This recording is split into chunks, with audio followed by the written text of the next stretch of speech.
जय माँ सर्वेश्वरी।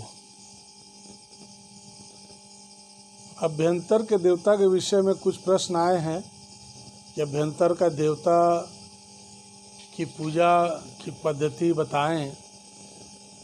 तो पिछले वीडियो में कुछ हद तक मैंने बताने का प्रयास किया है और विस्तार में जाने का मैं प्रयास कर रहा हूँ कि अभ्यंतर के देवता की पूजा किस मंत्र और किस विधि से करें।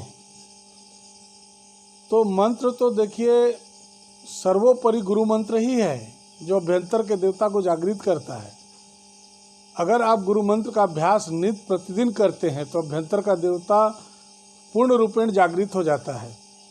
परंतु उस देवता को प्रसन्न करने के लिए आपके अंदर जो गुण चाहिए वो पूर्ण रूपेण मानवीय गुण चाहिए।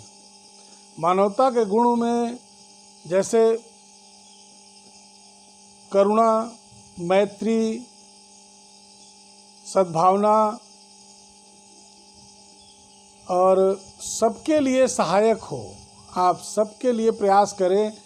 जो भी आपके संपर्क में लोग हैं उनकी जो भी आपसे सहायता बन सकती है वह करते रहें।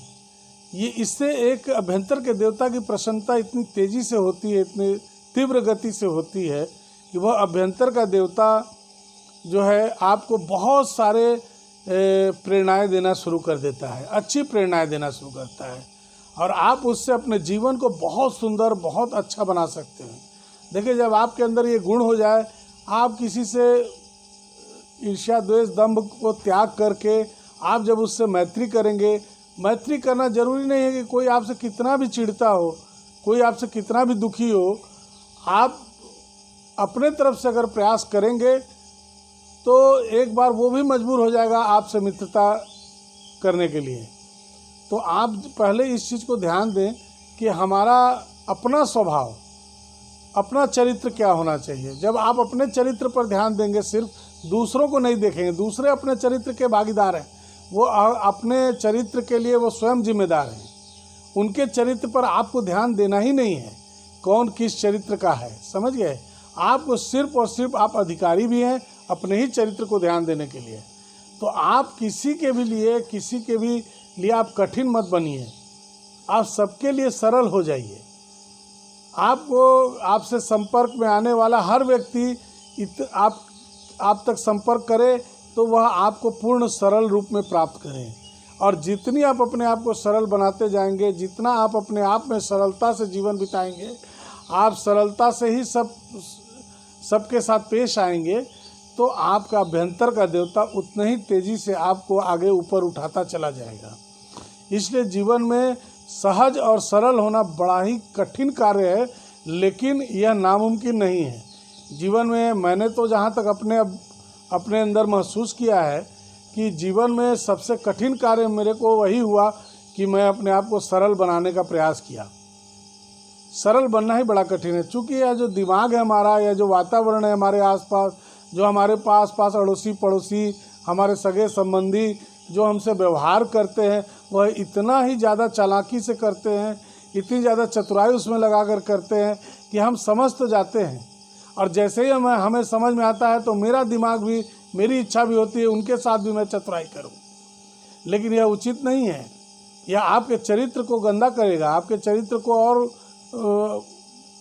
पदरित कर देगा, वह आप पीछे चले जाएंगे। इसलिए उनकी चतुराई चालाकी पर आप ध्यान न दें, ठीक है। आप अपने स्वभाव पर सिर्फ ध्यान दें, वो करते हैं चालाकी चतुराई, उनको करने दीजिए। तो आप स्वयं में सरल रहिए, आप अपने स्वभाव से ही उनसे पेश आते रहिए। तो आपको अपना ध्यान देना है, उनका ध्यान नहीं देना है।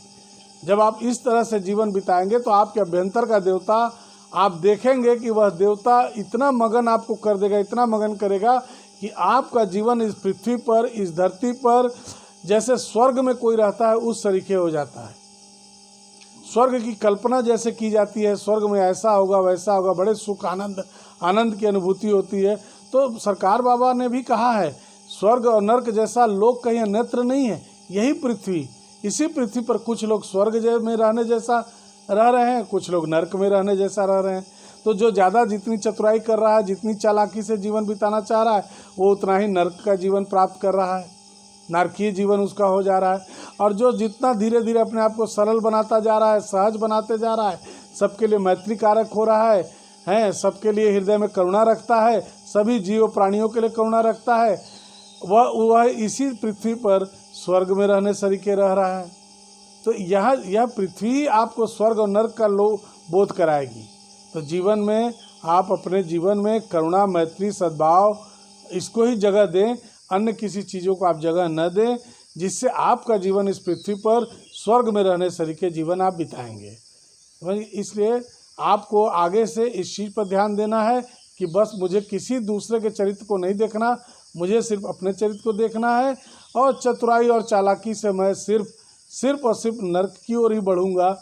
इसलिए उस ओर ध्यान नहीं देना है आपको, और अपने जीवन को सुंदर बनाइए, स्वच्छ बनाइए, निर्मल बनाइए, सबके लिए मैत्री कारक बनिए, सभी जीवों और प्राणियों पर करुणा का भाव रखिए, सबके लिए आप प्रार्थना कीजिए, सभी सुखी हों, सब समृद्ध हों।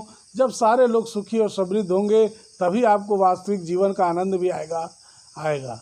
इसलिए आगे आप इस चीज़ पर ध्यान दें, अमल करें, और मेरी माँ भगवती से प्रार्थना भी है कि आप सब में उस अच्छे विचारों का वह प्रेरणा दे, और आप सबको वह शक्ति दे जिससे कि आप सब एक अच्छे मार्ग पर चलने में सफल हों। जय माँ सर्वेश्वरी।